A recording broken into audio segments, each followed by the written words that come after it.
Right now এক ঘনিষ্ঠ সূত্রের মাধ্যমে সম্প্রতি শোনা যায় সাউথ ইন্ডিয়ান চলচ্চিত্রের তারকা জুনিয়র এনটিআরের আসন্ন চলচ্চিত্র ড্রাগনে কেজিএফ ও খানসার মতো একটি ফিকশনাল শহর ক্রিয়েট করা হবে।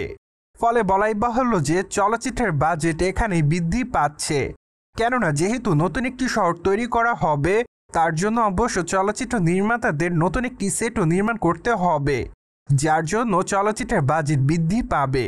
পাশাপাশি অবশ্য সম্প্রতি আরও শোনা যাচ্ছে যে চলচ্চিত্রের গল্পটিতে সেই শহরটি মূল প্রেক্ষাপটে থাকবে, কিন্তু এখনও অবশ্য স্পষ্টভাবে জানা যায়নি চলচ্চিত্রের পর্দায় জুনিয়র এনটিআরকে কোন চরিত্রে অভিনয় করতে দেখা যাবে।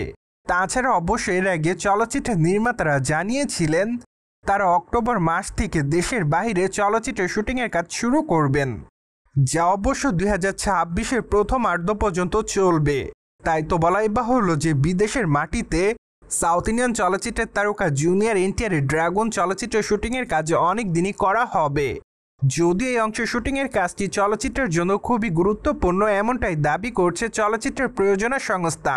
ফলে চলচ্চিত্রের গুরুত্বপূর্ণ অংশে চলচ্চিত্রের এই সিকুয়েলের শুটিংয়ের কাজগুলো দেখানো হবে, যা দেখার জন্য সম্প্রতি সকল দর্শকরা রয়েছে অপেক্ষাতে। পাশাপাশি অবশ্য আপনারা সকলে জানেন যে চলচ্চিত্রটি 2026-এর শেষের দিকে মুক্তি দেওয়ার পরিকল্পনাতে রয়েছে চলচ্চিত্রের নির্মাতা প্রশান্ত নীল। তাই তো বলাই বাহুল্য যে চলচ্চিত্রের নির্মাতা প্রশান্ত নীল তার আসন্ন চলচ্চিত্র ড্রাগনের শুটিংয়ের কাজটি যথাসময়ের মধ্যে শেষ করতে চায়। সো যাই হোক, এখন শুধুমাত্র অপেক্ষার পালা, কেননা দেখা যাক চলচ্চিত্রের শুটিং সেটে বড় কোনো রকম সমস্যা তৈরি না হলে চলচ্চিত্রের শুটিংয়ের কাজটি যথাসময়ের মধ্যে শেষ করা হবে।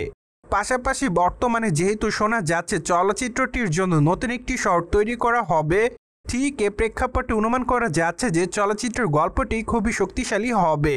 এমনকি চলচ্চিত্রের গল্পে জুনিয়র এনটিআরকে খুবই শক্তিশালী চরিত্রেও দেখা যাবে।